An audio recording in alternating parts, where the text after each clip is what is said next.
Vamos abrir nossas Bíblias no livro de Lucas, capítulos número 23. Nós vamos ler a partir do verso 44, vamos até o 49.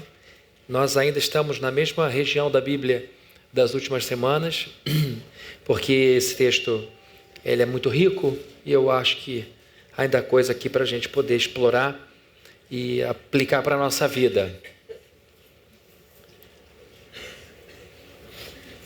Lucas capítulo 23, verso 44, diz assim: Já era quase meio-dia, e trevas cobriram toda a terra até às 3 horas da tarde.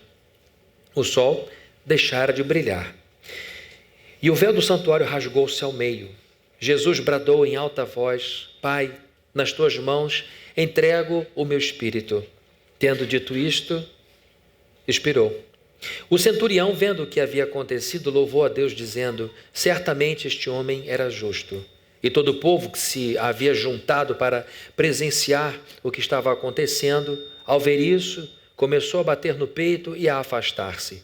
Mas todos os que o conheciam, inclusive as mulheres que o haviam seguido desde a Galileia, ficaram de longe observando essas coisas. Só até aqui, vamos orar. Senhor, em nome de Jesus, nos curvamos aqui diante de Ti em oração, pedindo a Tua ajuda para duas coisas: para o mensageiro entregar a palavra com fidelidade e para o receptor recebê-la, acolhê-la com uma disposição espiritual correta. Que o Senhor guarde o nosso culto todo, que o Senhor abençoe as nossas crianças aqui embaixo e que esse momento seja de aprendizado para toda a igreja e que esse ensino sirva para nós como alimento para essa semana e que assim, Deus, a gente viva para a Tua glória, para o Teu louvor, em verdade de coração. É o que nós Te pedimos em nome do nosso Salvador, bendito Jesus Cristo. Amém. Amém. Queridos, nós estamos aqui diante desse texto há um tempo porque nos serviu de base para as reflexões passadas, falando sobre o que Jesus manteve até o último suspiro, até o seu último momento. Agora a gente já está lendo um texto em que ele já expirou, em que ele de fato rendeu-se diante do Pai. E o que chama a atenção nesse pequeno trecho que a gente leu da Bíblia é a informação do verso 49. Diz assim: Todos os que o conheciam, inclusive as mulheres que haviam seguido desde a Galileia, ficaram de longe observando essas coisas. O verso 49 está em contraste com o 48. O 48 diz que as pessoas que estavam vendo aquele espetáculo de horrores foram indo embora, as pessoas que não tinham ligação com Jesus, estavam ali apenas para vê-lo sofrer. Saíram com contrição, batendo no peito, não adiantou de nada. Curtiram o que podiam curtir e no final tiveram uma dor na consciência. Teve soldado romano batendo no peito dizendo: esse de fato era um homem justo, mas o sangue já estava derramado. A Bíblia diz que em contraste com esse grupo havia um outro muito menor, de pessoas que estavam com ele, que o acompanhavam. E a Bíblia fala de algumas mulheres que o acompanhavam desde a Galileia. Para muitas pessoas aqui hoje, talvez essa expressão não diga nada, mas para nós ela tem uma informação muito grande. O verso 49, ele tem mais conteúdo do que o que vemos aqui propriamente em termos de escrita.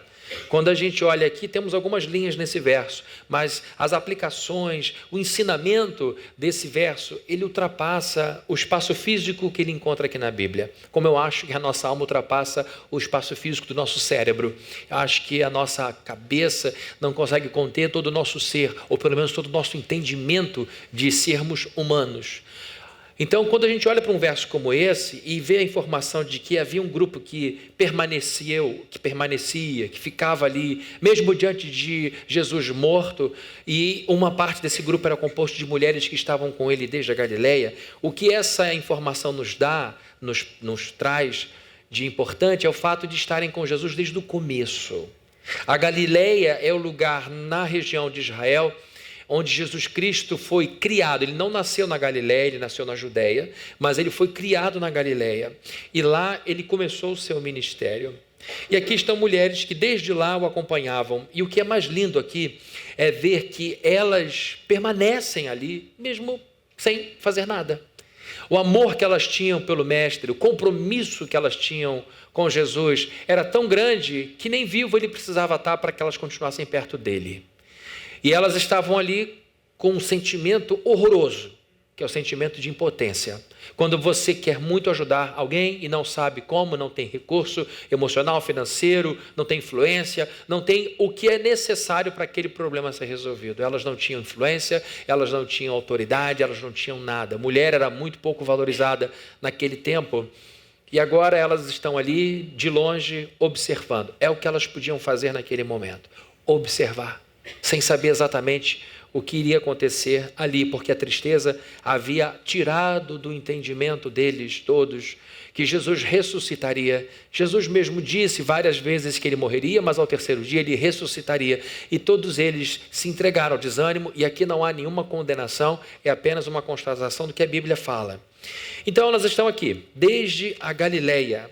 Isso é importante porque o ministério de Jesus é o que a Bíblia ressalta de mais importante. A Bíblia no Novo Testamento não dá muita informação sobre a infância de Jesus.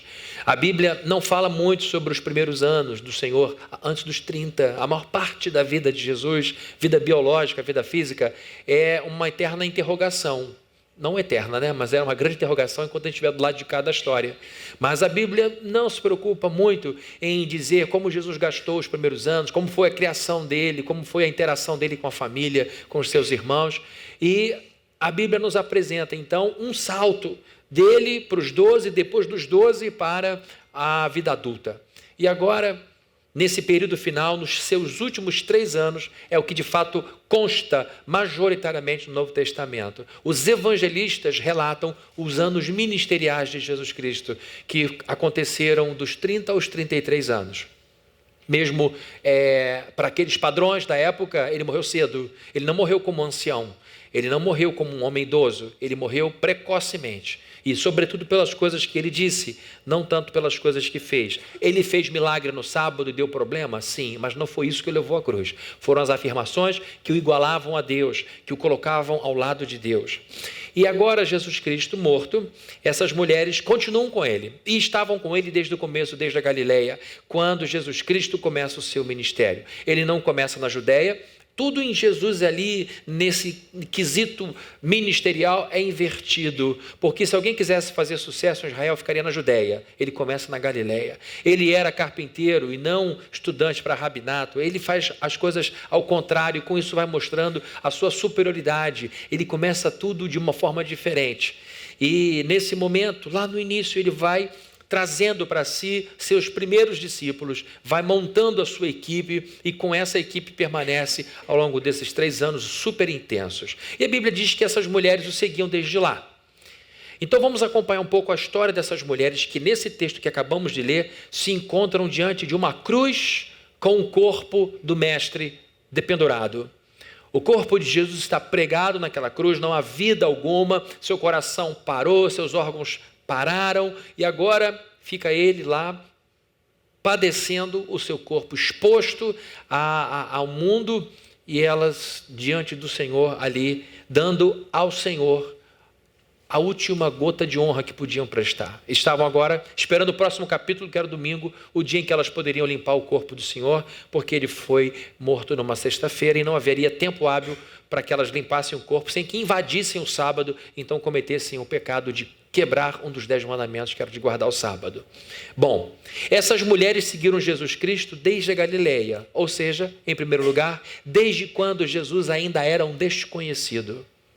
Elas seguiram o Senhor desde o tempo em que ainda era um desconhecido. Como eu falei, o ministério de Jesus Cristo é o que de fato importa para os evangelistas. Não é que a sua primeira parte de vida não tem importância ou que era menos alguma coisa antes do ministério. Mas o que interessa para os evangelistas é a compilação de um trabalho que ele realizou, não como carpinteiro, mas como rabino, em que ele ensina algumas coisas e depois de viver a nossa vida, morre a nossa morte. Esse período, então, de trabalho de mestre do Senhor durou 3 anos. Vocês já me ouviram falar várias vezes isso, porque os escritores do Novo Testamento, os estudiosos do Novo Testamento, dividem o ministério de Jesus em 3 momentos. O primeiro é o ano da obscuridade, o segundo é o ano da popularidade e o terceiro é o ano da rejeição. Então a gente está aqui falando do primeiro momento do ministério de Jesus, em que ele era uma pessoa pouquíssimo conhecida, quase ninguém sabia quem ele era. Ele não dava indício nenhum de que seria um rabino, porque para uma pessoa ser rabino, um homem ser rabino, ele deveria passar a vida inteira estudando. E Jesus Cristo seguiu a carreira do pai. Ele era carpinteiro, o pai adotivo dele. Porque eu digo isso? Porque quando Jesus começa a falar e as pessoas começam a ficar encantadas, elas se perguntam, ele não é filho de José? Quando eles fazem essa pergunta, eles estão ligando a filiação de Jesus à profissão dele, porque naquela época um homem tinha que ensinar para os meninos religião, moralidade e profissão. As mulheres ensinavam para as meninas os deveres de casa, moralidade, religião. Então, quando eles dizem assim, ele não é filho de José, ou seja, ele não é carpinteiro, de onde vem essa habilidade para ensino? De onde vem esse conteúdo? Ninguém nunca viu Jesus em biblioteca. A gente nunca viu Jesus Cristo estudando. Ele não estava em sala de aula. Ele foi formado para ser um carpinteiro. Então vejam que Jesus Cristo, ele estava mesmo na obscuridade, porque nada na vida dele apontaria para um caminho como o que ele adotou. E agora a Bíblia diz que essas mulheres estão ao pé da cruz, desde que o seguiam ali, estavam naquele momento aos pés da cruz, e estavam com ele desde o período da Galileia, quando ele ainda estava no início do seu ministério. E essas mulheres entraram no ministério de Jesus para nunca mais saírem dele. Elas dão prosseguimento, elas continuam com a igreja de Cristo, agora pastoreadas pelos apóstolos, elas continuam vivendo aquelas histórias incríveis escritas por Lucas também, só que no livro de Atos, elas vão seguindo o fluxo da história da igreja, porque elas se tornaram eternas seguidoras de Jesus Cristo. Mas elas começaram a seguir Jesus quando ele ainda era muito desconhecido, né? Elas conheciam um pouco deste rabino no início de carreira, conheciam um pouco do seu amor, e o amor de Jesus foi um dos grandes pontos, um dos pontos fortes do seu ministério. Todo mundo aqui conhece alguém muito amoroso, todo mundo aqui conhece alguém, né, que encantou as pessoas com amor, pessoa doce, pessoa que perdoa fácil, pessoa que tem carinho, que vê o bem de todo mundo, dificilmente vê o mal. Não estou falando de gente ingênua, eu estou falando de gente boa realmente, gente que impressiona a gente por ver que é feliz sendo daquele jeito. É gente que olha para trás e percebe, fui passado para trás aqui e ali, mas sobrevivi, no final todo mundo faz alguma coisa errada e eu não sou perfeito. É aquela pessoa que cativa pelo amor que tem pelas pessoas. E é evidente que o amor de Jesus Cristo era perfeito, e isso cativava, mas elas conheciam um pouco desse amor. Elas conheciam um pouco de sua sabedoria. Sabedoria, quando você vê uma pessoa sábia falando, você percebe como que essa pessoa sábia consegue sintetizar de maneira clara uma coisa tão complexa. Pessoas sábias não complicam, descomplicam a vida. Pessoas sábias resumem grandes ensinos em pequenas frases e, acima de tudo, mostram como a vida pode ser descomplicada. Jesus era um homem sábio, mas elas conheciam um pouco da sua sabedoria.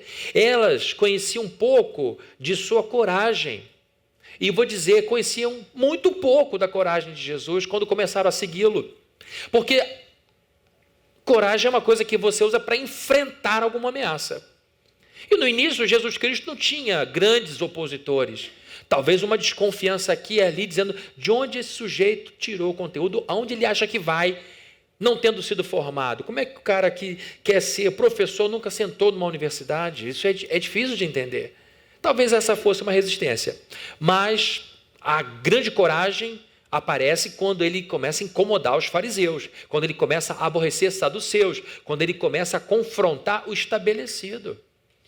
Jesus Cristo, no início, não mostrou toda a sua coragem, não mostrou todo o seu destemor, quando, por exemplo, teve que questionar coisas já estabelecidas.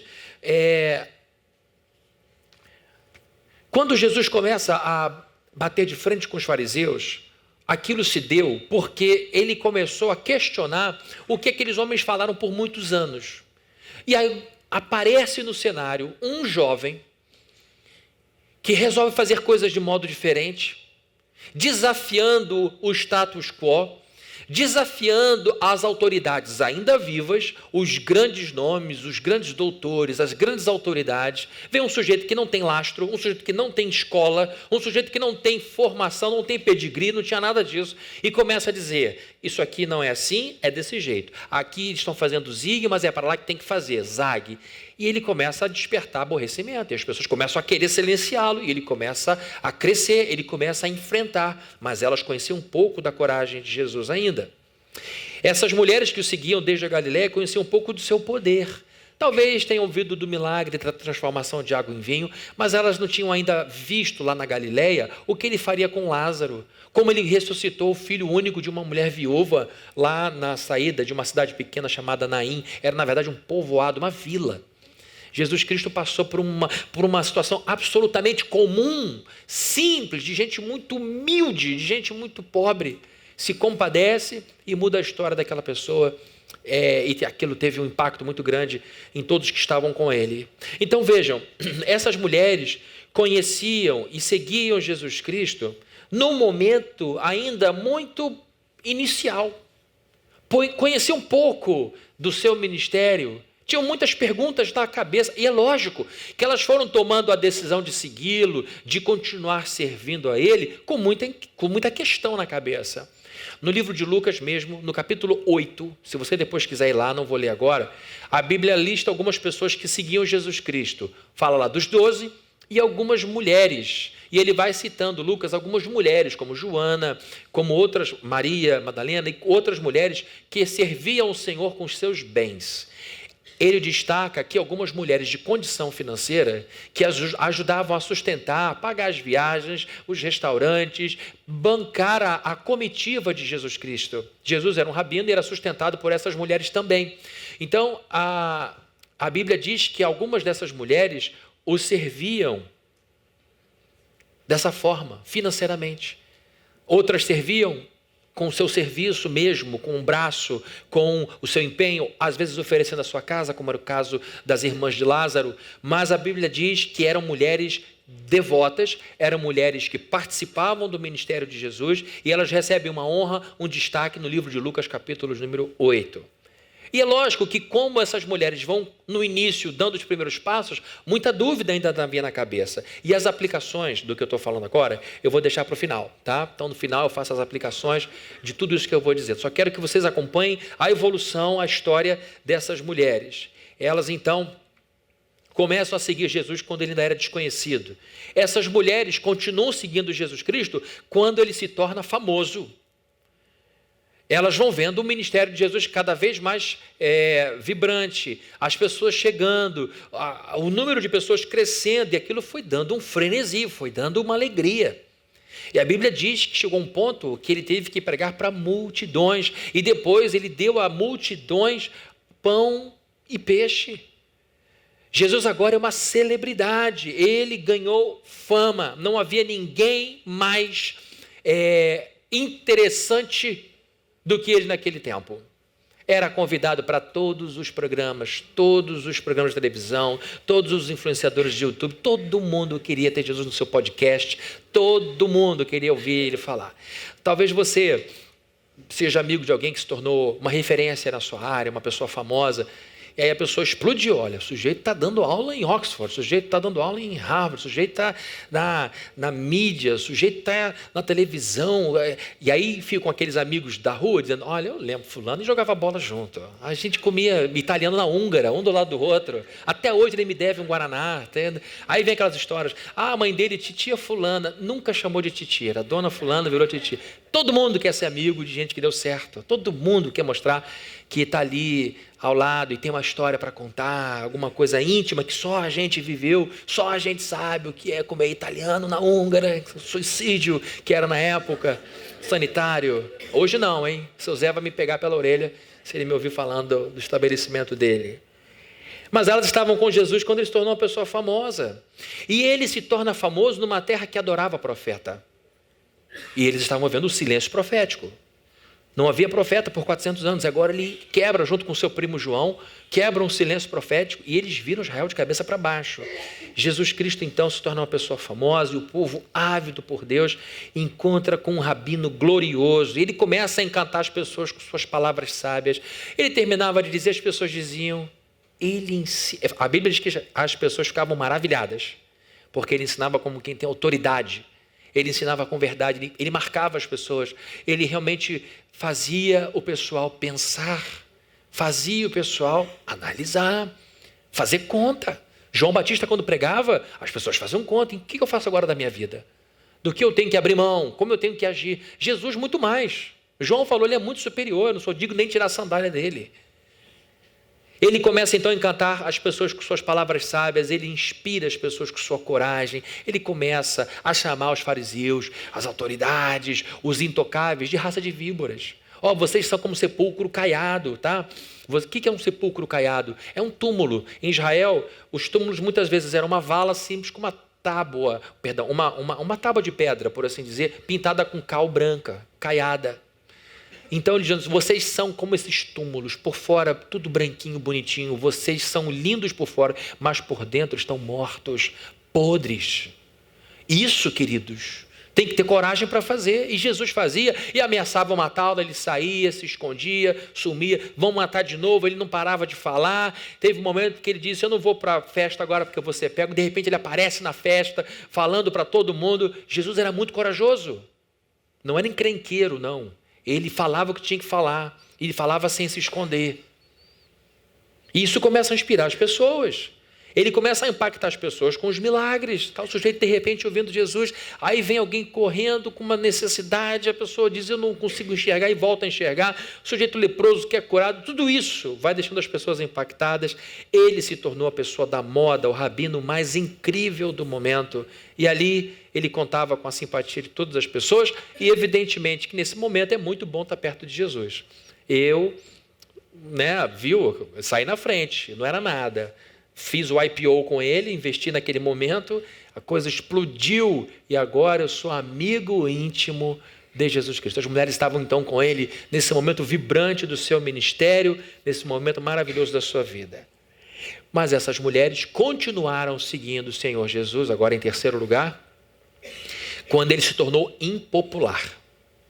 Quando ele começa a despertar antipatia.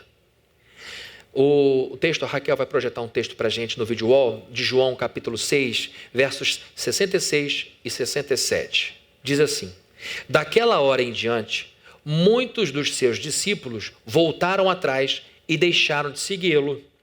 Jesus perguntou aos 12, vocês também não querem ir? Esse momento é um divisor de águas. Por quê? Até aqui, multidões e multidões, até que Jesus percebe o seguinte, o povo vem, eu multiplico a comida, ofereço palavras de conforto, vem então de novo o povo e ele diz o seguinte, olha, vocês estão me seguindo por causa da comida, do pão que eu multipliquei, mas vocês devem trabalhar não pela comida que perece, que bate no estômago, mas vocês devem trabalhar pela que permanece. Então ele diz o seguinte, ou o lugar da minha palavra, ou a razão pela qual vocês me seguem não deve ser o estômago, mas o coração. Minha palavra tem que ser digerida na alma de vocês, não no estômago de vocês. E aí ele começa a apertar ainda mais o discurso, dizendo o seguinte, a partir de agora, vocês têm que estar dispostos a comerem a minha carne e beberem o meu sangue. Canibalismo.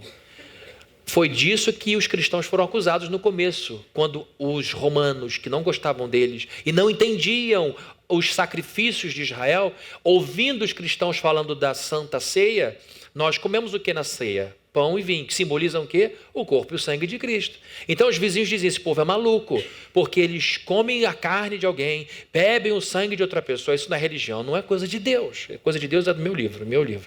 Mas na história eles foram acusados de canibalismo. E outra coisa, de incestuosos, porque irmãos casam com irmãos. Eles dizem, esse pessoal além de comer a carne dos outros e beber o sangue, irmão casa com irmão. Só que no nosso caso é o irmão, a irmandade, fraternidade promovida por Jesus Cristo. Então eram acusações, difamações, fake news, que já tinha naquela época, sobre os cristãos, para aumentar a antipatia do império contra aquele povo que não se dobrava ao imperador, não se dobrava a nenhuma outra divindade. E agora, Jesus começa a dizer o seguinte, ó, este é um divisor de águas. Quem não comer da minha carne e beber do meu sangue, não vai continuar caminhando comigo. Aí as pessoas começam a dizer, isso é radical demais. Quem é que pode suportar um discurso desse? Quem é que vai aguentar seguir a partir daí? E a Bíblia diz que as pessoas, multidões, foram abandonando, largando, porque a partir dali, o que Jesus está dizendo é o seguinte, nós seremos um. Enquanto o pão está fora, o pão é uma coisa e eu sou outra. Quando o pão está em mim e entra no meu corpo como nutriente, somos uma coisa só. É isso que a gente celebra na ceia, integração. A gente se alimenta de Cristo para Ele permanecer em nós e nos alimentar. É isso que a gente faz na ceia. E agora Ele está dizendo o seguinte, o compromisso comigo exige esse tipo de envolvimento. E eu quero que vocês saibam que eu não aceito seguidores, fãs. Eu quero discípulos, eu quero gente que esteja disposta a integrar a sua vida com a minha. E aí os discípulos começam, não sei, eu vou pensar, depois eu volto. E uma galera vai embora. E aí ele olha para os seus mais próximos, essas mulheres também no meio, e faz a pergunta que toda pessoa segura faz num relacionamento bom. Quer ir embora? Ninguém é obrigado a ficar aqui. Amor tem que ter porta aberta. Para a vida inteira. Só vale quando a gente está aqui realmente junto. Vocês querem ir? Aí Pedro fala uma das coisas mais lindas da Bíblia. Ele olha o povo indo embora, a gente fechando o caderno, achei que fosse fácil, fecha, guarda, todo mundo indo embora, salas vazias. E Jesus diz, agora é um divisor de águas. Vocês querem? Esse é um momento, porque daqui para frente vai ter que comer minha carne e beber meu sangue. Aí Pedro faz uma conta e diz, para onde que a gente vai, Jesus? Se é por causa do pão e do peixe, eu sou pescador, eu sei trabalhar, eu sei prover para a minha família. Isso eu consigo. Agora, o que eu não consigo é encontrar neste mundo alguém que fale o que o Senhor fala. Alguém que faz o que o Senhor faz, porque só o Senhor tem palavras de vida. Foi o que ele falou, eu não tenho onde encontrar. Queridos, quando eu me converti, eu rodei a beça em várias religiões, né? Até parar onde eu parei, eu pinguei em tudo que é lugar. E quando eu encontrei Jesus Cristo, eu ficava me perguntando, quem é Ele? Eu perguntava assim, o que é isso? Eu nunca vi tanta força, eu nunca vi tanto amor, eu nunca vi uma capacidade tão profunda de conforto, eu nunca recebi tanta esperança, eu nunca senti tanto amor, era tudo tão acima, tão inalcançável, que eu me perguntava, o que pode haver de melhor? Nada. Até hoje eu me pergunto, eu gosto de ler. Parte do meu trabalho é ler. Ler bastante, estudar para não ficar aqui dando a mesma história o tempo inteiro. Já li livros profundos, maravilhosos, que estão lá guardados para sempre. Mas nenhum livro jamais chegou perto de fazer na minha alma o que a Bíblia faz. Nenhum livro, nenhum. Eu falo, meu Deus, como ficar longe de ti? Como suportar a vida sem o Senhor? Como? Que loucura, que regresso é andar com Jesus e esquecer depois dele. Que loucura. Aqui, queridos, estão mulheres que resolveram permanecer. Quando Jesus, muito virilmente, muito honestamente, falou, a partir de agora, só ficará ao meu lado quem de fato quiser comer da minha carne e beber do meu sangue. Elas ficaram. Quando Jesus começa a se tornar impopular. Quando ouvi-lo, não é tanta coisa. Quando você começa a parar de contar as histórias de intimidade com ele, porque Jesus começa passou do limite. E ele agora começa a perceber que aquele bloqueio social que ele tinha, que impediu muitas vezes dele ser linchado, porque os fariseus queriam matá-lo, mas tinham medo das autoridades, do povo. E em muitos momentos eles não fizeram mal a Jesus Cristo por causa do povo. No livro de Atos, quando Pedro e João fazem milagre e tudo, as autoridades mandam chamá-los e conduzem os dois com a maior educação, porque a Bíblia diz que, embora cheios de inveja, eles estavam morrendo de medo do povo. Então, essa blindagem social foi acabando. Aquele vidro blindado grosso se tornou agora uma folha de papel. E o que separa essas mulheres das grandes autoridades que odiavam Jesus Cristo são elas mesmas. Não tem mais multidão, popularidade. Ele começou a se tornar impopular. Deixou de ser unânime. Deixou de receber convite. E o ambiente social se torna hostil. E aquelas bactérias farisaicas que encontravam um sistema imunológico mais protegido começam a ver mais vulnerabilidade e avançam cada vez mais para o corpo de Jesus Cristo. E aí começa o ano da rejeição. Começa um novo período dificílimo na vida de Jesus Cristo. Essas mulheres continuam seguindo Jesus quando ele não era muito conhecido, quando ele se tornou popular, quando ele se tornou impopular e agora, em quarto lugar, quando ele se torna um criminoso, que é pior. Você pode ser impopular, mas não criminoso. Agora Jesus é um impopular e um criminoso. Ele foi julgado com justiça, entre aspas, enormes, porque ele já entrou condenado ali no tribunal. Mesmo com a absolvição de Pilatos, ele dizendo, olha, não há motivo para isso, ele não fez por merecer, soltem ele, eu posso até oferecer uma sessão de chibatada, mas morte não. E o povo, não, tem que matar, ele já estava condenado. Quando Jesus Cristo vai a julgamento e é condenado, a partir dali é algo muito arriscado continuar identificando-se como seguidor dele. Lembra de Pedro? Pedro negou Jesus 3 vezes. E Jesus, num ato de amor, preparando os seus alunos, antes de ser capturado, ainda na cerimônia de lava-pés, em que ele toma a última ceia com os discípulos, ele diz, olha, eu quero que vocês saibam que todos vocês vão me abandonar. Aí, aquele mal-estar, um monte de homem ouvindo, vocês vão acovardar? Coisa ruim, não. Aí Pedro falou, olha só, eles eu até acho que podem, porque já deram grandes demonstrações, na minha Bíblia tem uma nota de rodapé. Eles eu acho que vão, porque não são tão homens como eu, mas eu vou com o Senhor até a morte. Aí ele falou, Pedro, deixa eu te preparar também. Você vai me negar 3 vezes num curto espaço de tempo. Em algumas horas, você vai negar que me conhece. Tá? Antes do galo anunciar um novo dia, saiba, você vai me negar 3 vezes. Por quê? E Pedro negou. E a Bíblia diz que no final ele já estava praguejando. Você é da Galileia. Não sou, teu falar te entrega. Provavelmente por causa do sotaque. Aqui a gente fala porta. Se eu sou tão porta aqui que todo mundo pegou você, Pedro. Você é de lá. Eu não sou não, uai. Eu não. Você é, tchê.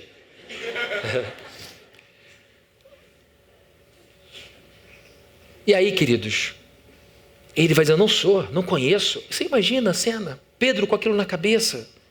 Você não vai negar, ele nega, não vai negar, nega de novo. Na terceira, uma mulher aperta ele, ele pragueja, começa a falar palavrão, começa a amaldiçoar. E Jesus viu a última. A Bíblia diz que o Senhor ouviu no último momento de negação. E a Bíblia diz que Pedro saiu dali para chorar a noite toda. E chorou mesmo, como eu choraria. E olha, se eu tivesse no lugar de Pedro, não sei se eu teria feito diferente. Eu não sei o que é viver a pressão que Pedro viveu. Essas mulheres continuaram ao pé da cruz, nesse momento em que Jesus é visto como um criminoso. Elas ouviram com muito desprazer Jesus gritando, bradou em alta voz. O verso 46 desse texto de Lucas diz, em tuas mãos eu entrego o meu espírito. E ele curva a cabeça, ele tomba. Cai, a mão cai, o corpo se entrega, não há mais nenhuma resistência muscular, não há nenhuma tentativa de autopreservação. O corpo, de fato, entra em colapso e acaba. E elas então ficam de longe vendo aquele espetáculo de horror. O mestre caído, sem força. E elas impotentes também. Essas mulheres mostram o preço do discipulado. Ou mostram o histórico de um discipulado. Eu vou pedir para a Raquel projetar o livro de Mateus, capítulo 16, verso 24, que diz assim, então Jesus disse aos seus discípulos, se alguém quiser acompanhar-me ou me seguir, dependendo da tradução da sua Bíblia, negue-se a si mesmo, tome a sua cruz e siga-me. Jesus Cristo está dizendo que uma pessoa que vai segui-lo tem que estar disposta a colocar-se em segundo plano, deixar sua vontade em segundo plano. Tá? Hoje, a psicologia está mais do que farta de provas de que a pessoa que se coloca em primeiro lugar adoece. Hoje, os psicólogos, os psiquiatras sabem que o narcisismo, o egocentrismo adoecem a alma. Que a solução não está, como diz o Viktor Frankl, do livro que a gente tem citado aqui, Em Busca de Sentido, a terapia que cura não está no mergulho em si, diz ele criticando Freud. A cura está na autotranscendência, quando você sai de si para o outro. É isso que ele dizia. É assim que se cura uma pessoa de tristeza, depressão e abatimento. Quando ela para de pensar apenas em si e começa a servir o outro. Ela encontra destino, propósito para a sua vida, que é a base de toda a sua logoterapia. É uma vida com sentido. E a gente encontra sentido fora da gente, em primeiro lugar. Com as responsabilidades que vêm de fora para dentro. Bom, então Jesus está dizendo o seguinte, se você quiser ser feliz, se você quiser ser bom, 2000 anos depois vão descobrir isso, vão provar isso em alguns estudos, mas eu estou antecipando para vocês, coloquem-se em segundo plano e me sigam. Pior coisa que tem uma pessoa que diz, mundo, siga-me.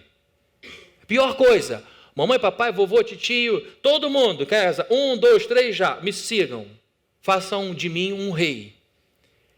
Jesus diz o seguinte, não. Melhor coisa que vocês têm que fazer é me seguir. Coloque sua vontade em segundo lugar, negue-se a si mesmo e tome a sua cruz e siga-me. Quem interpreta o cristianismo só por esse verso, pensa, estou fora, é muito ruim. Isso é uma parte importante. E a gente encontra a felicidade justamente aqui, não nesse esboço, mas no que está no texto bíblico. Tome a sua cruz. Esteja disposto a morrer algumas vezes nessa vida. Toda vez que a gente diz não para o pecado, a gente morre um pouquinho. Toda vez que a gente diz não para algo legítimo, mas em nome de algo maior, olha, eu até tenho direito, eu até posso, mas eu vou ficar quieto, não vou prolongar essa discussão, eu não vou levar isso à frente, não vou levar isso para a justiça, porque eu estou visando algo maior lá. Toda vez que você faz isso em nome de algo maior, além da sua própria vontade, você está morrendo um pouco. E essas mortes são importantes. Então vejam, queridos, essas mulheres tomaram sua cruz e agora, segurando a sua cruz, estão diante do crucificado. Estão diante do Senhor. Então vejam a evolução. Essas mulheres estão com Jesus quando ele não era conhecido, quando ele se torna famoso, quando ele se torna impopular, quando ele se torna um criminoso. Mas em último lugar, essas mulheres continuaram seguindo Jesus no domingo de ressurreição. Num domingo em que ele ressurge. A Bíblia nos diz que foram mulheres as testemunhas de sua ressurreição. Vejam comigo o texto que vai ser projetado aqui em Marcos capítulo 16, 1. Quando terminou o sábado, Maria Madalena, Salomé e Maria, mãe de Tiago, compraram especiarias aromáticas para ungir o corpo de Jesus. Aqui estão elas a caminho da limpeza do corpo do Senhor, do embalsamento, porque era uma prática comum naquele tempo de preparar o corpo de alguém para que aquela pessoa fosse enterrada com dignidade.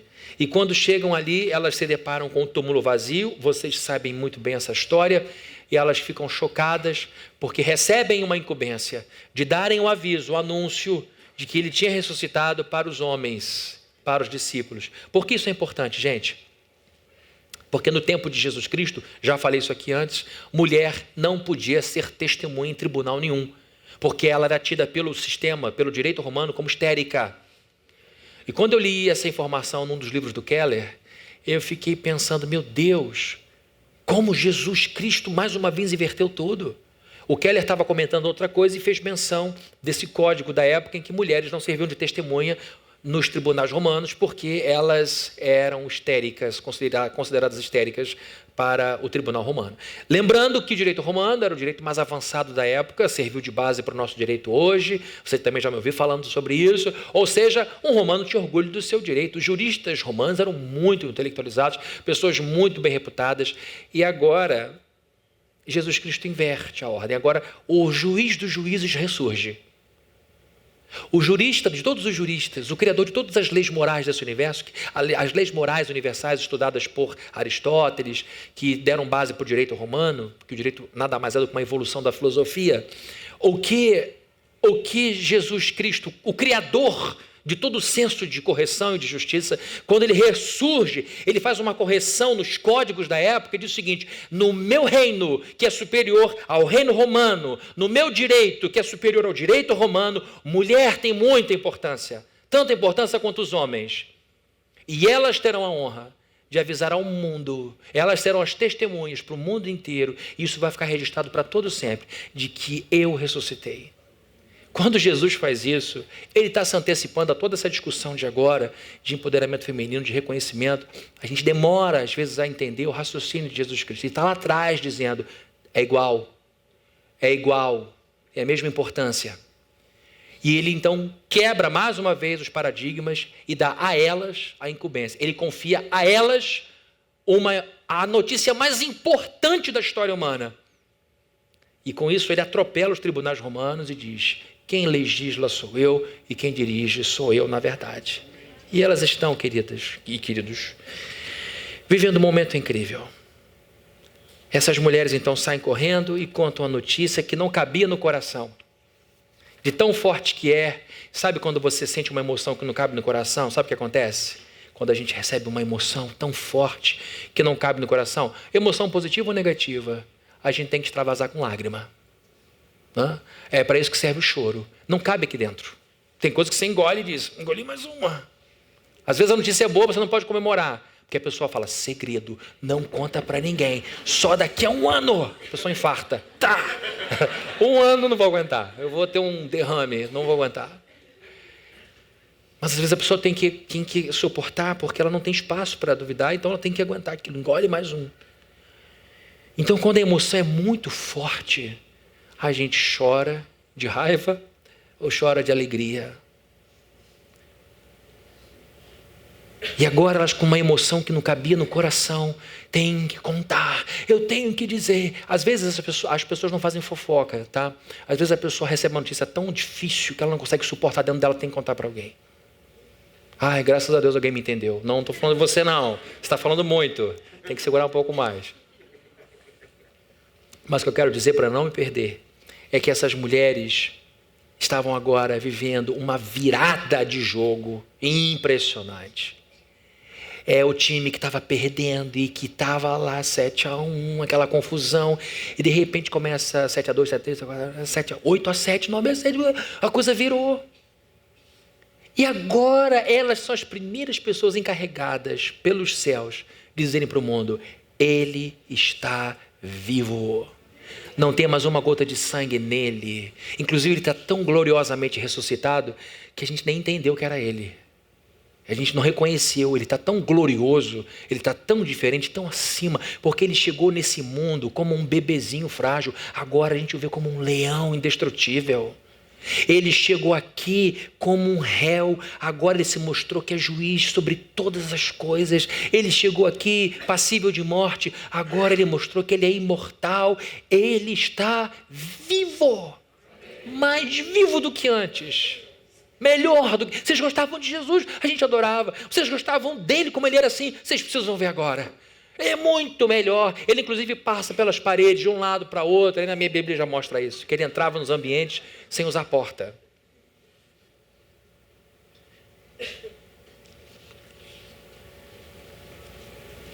Eu ia fazer uma piada, mas não vou fazer, porque acho que vai ser demais para a gente suportar. Mas na minha cabeça está sendo feita aqui agora.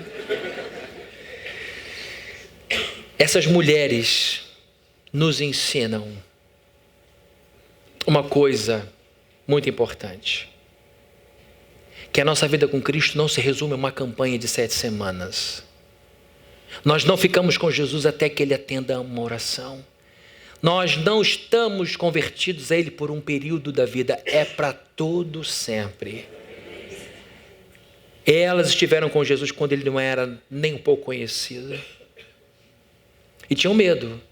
Será que eu estou dando muito para um desconhecido? Será que eu estou entregando demais meu coração para um sujeito que eu nem conheço? Aqui deve ter um monte de gente que está dando os primeiros passos na igreja.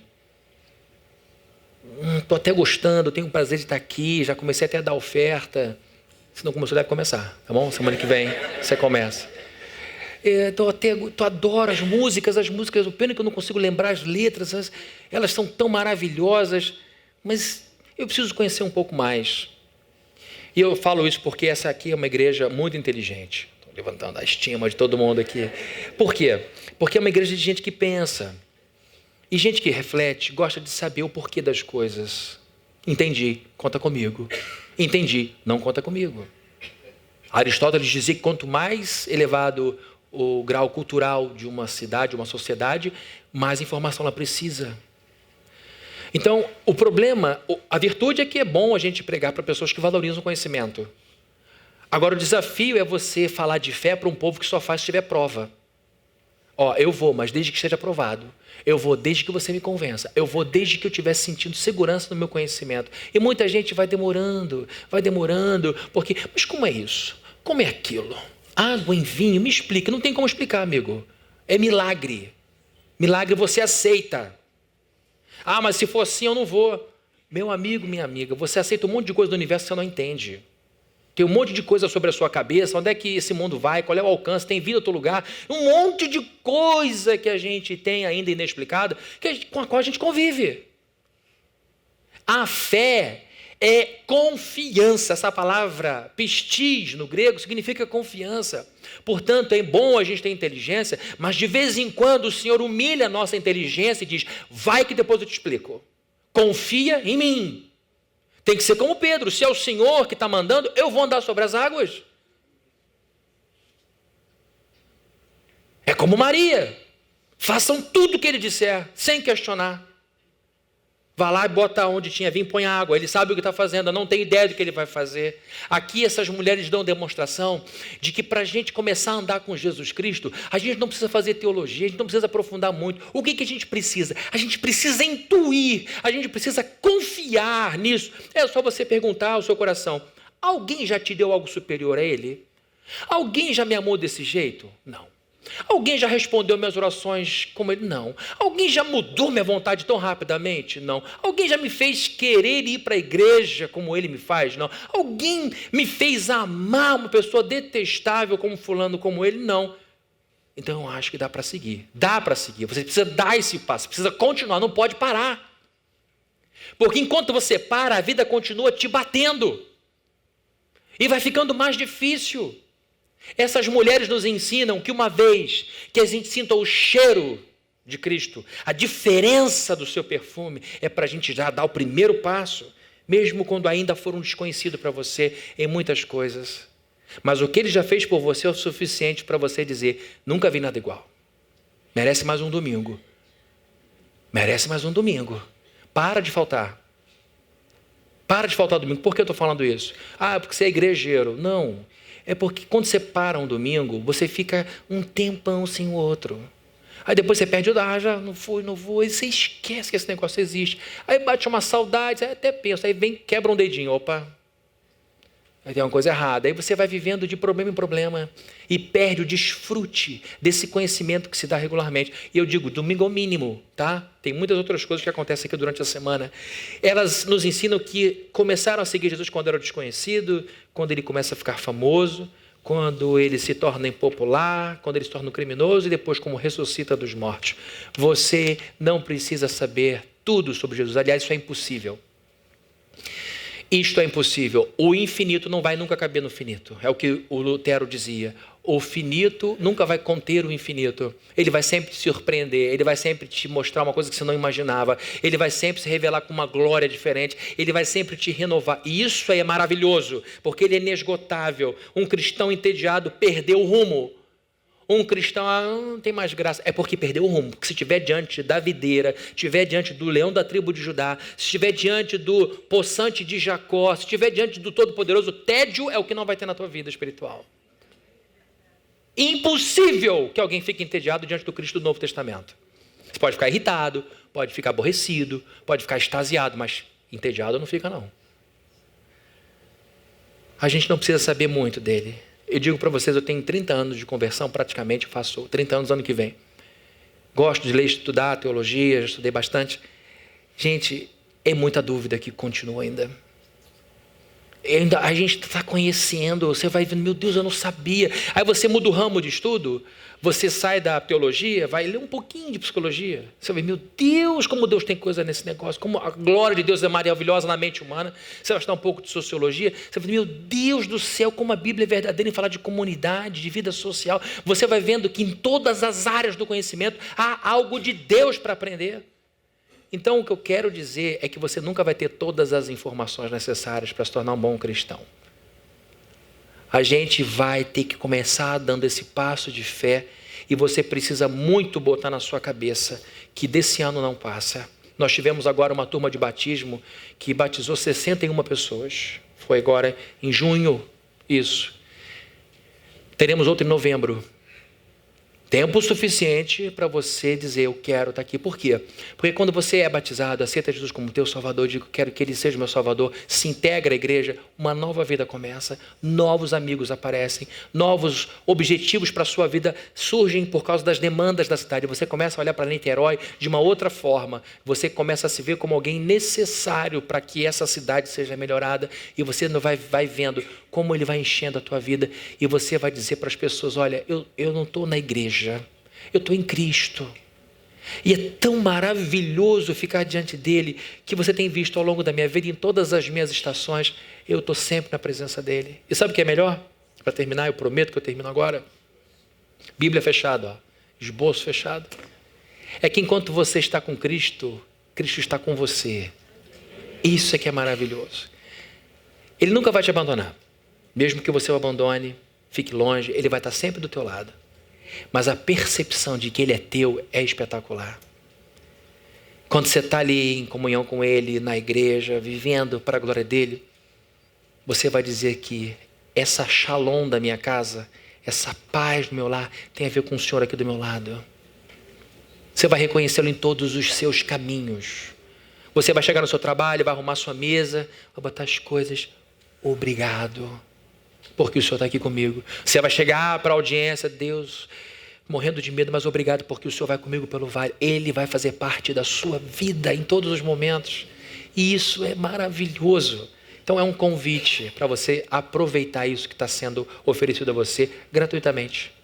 Gratuitamente. Que você aceite Jesus no teu coração e diga, daqui eu não saio nunca mais. Eu quero ser como essas mulheres que foram da Galileia à Judeia, passaram por todas essas fases do ministério de Jesus e continuaram, e estão sendo hoje lembradas aqui na Igreja Plena, em honra ao que elas foram na vida de Jesus Cristo. Vamos orar?